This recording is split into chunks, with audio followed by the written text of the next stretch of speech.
Сәлем дуслар, нихая жейнең иң кызыклы вакыты килеп җитте. Имтиханнар инде тәмамланды, мәктәптә укулар бетте. Һәм яшьсмерләрнең хәзер нишләргә дигән сорау туа. Кайберләре бу вакытта лагерьларга китәләр яисә профессиональ курслар узалар, кемдер әбиләрдә ял итә, ә кемдер инде имтиханнарга әзерләнә башлый. Ләкин минем өчен иң продуктив усул ул җәй көне эшләү. Мин үзем мәктәптә укыганда да җәй көне эшли идем. Һәм шуңа күрә без бүген казанлылардан һәм шәһәребез кунаклардан яшьсмерләргә җәйге вакытта эшкә урнашу турында сораштырачакбыз. Һәм видео ахырында сезгә моның турында кызыклы мәгълүмат бирәчәкмен. Киттек. Сәлам, исемең? Сәлам, минем исемем Гульфия. Сәлам, минем исемем Булат. Исәнмесез, минем исемем Алия. Вагыйс. Яр. Исәнмесез, исемем Алина. Алина, сиңа менә шундый сорау. Җәй көне яшьсмерләр өчен иң уңышлы эш нинди дип саныйсың? Минемчә иң уңышлы эш лагерьда эшләргә була, листовкаларны таратырга да була, магазинларда консультант булып эшләргә дә була. Иң уңышлысы дип уйлыйм, айдаман булып лагерьларда эшләү. Мәсәлән, мин үзем сәләттә әйдәман булып эшләгән идем, укытучы да булып эшләгән идем. Шулай ук официант булып эшләргә мөмкин. Тагын инде мәктәптә отработкаларда мәсәлән эшләгән идек без кечкенә вакытта. Шул. Мен уйлыйм официант дип. Шабаш. Түзүче? Түзүче да. Минем өчен үз оптымнан чыгып әйтәм инде, иң уңышлы эш ул лагерьда эшләү.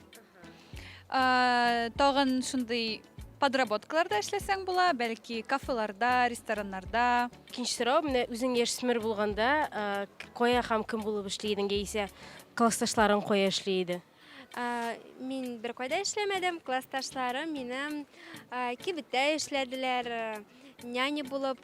Без мәктәптә эшли идек. Җәйге пришкольный лагерьлардамы? Әйе, шундый типта бакча эше. Классташларым малайлар стройкада эшлиләр иде. Вот шул. Без күбрәк отработкада эшләдек, һәм кибеткә дә чыккан идек. Без эшлик стройкада уж. Вот, авылларда шабашка дип атала инде ул. Колхоз. Мин бик күп лагерьларда эшләгәнем булды, әйдәман булып. Менә бу елны да Алла бирсә, озакламый китергә уйлап торам. Ничек уйлыйсың, кая эшкә урнашу җиңелрәк? Шәһәрдәме яисә авылдамы һәм ни өчен? Әлбәттә шәһәрдә, чөнки шәһәрдә возможностьлар күбрәк. Әлбәттә шәһәрдә җиңелрәк дип уйлыйм. Ни өчен? Бәлки монда күп сферага урнашырга була. Шәһәрдә мөмкинлекләр күбрәк инде авылга караганда. Авылда шул отработка булса гына. Авылда. Авылда. Ни өчен? Потому что анда эшне табарга бик җайлы. Неофициально. Неофициально, да. А монда листок биреп җөрисең шулай итеп. Казанда. Бу сорауны ике яктан карап була. Шәһәрдә яшьүсмерләр өчен эшләр күбрәк, ә авылда рәсми рәвештә урнашмасаң да була. Һәм соңгы сорау, менә яшьләргә күпме акча түләнергә тиешле булыйсың? Менә синең зарплатаң менә күпме булыр иде 14 яшьтә идеальный? 14 яшьлекләрдә. Нинди зарплата теләр идең син? Ну, миңа 20 мең җитә иде. Көненә 1000, 2000 чыкса бик чап була. Белмим инде, но һәрбер кеше үзенчә бит инде карый, кемгәдер күбрәк кирәк, кемгәдер әзрәк. Менә кимендә бер айга мәсәлән. Бер айга 20 мең җитә.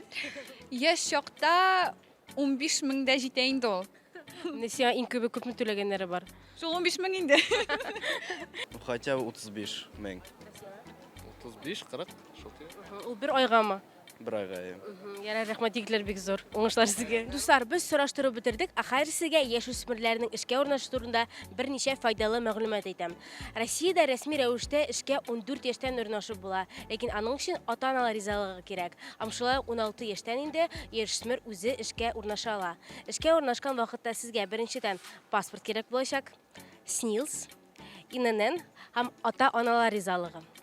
Вакансиялар күбесенчә яшьлекләндерүче, кухня хезмәткәре, официант, лагерьдә эшләүче һәм башка авыр булмаган хезмәтләр тәкъдим ителә. Вакансиялар күбесенчә халыкны эш белән тәэмин итү үзәгендә һәм оешмаларның официаль сайтында урнаштырыла. Җәйләрегез продуктив һәм кызыклы булсын. Шуның белән бетте. Пока-пока.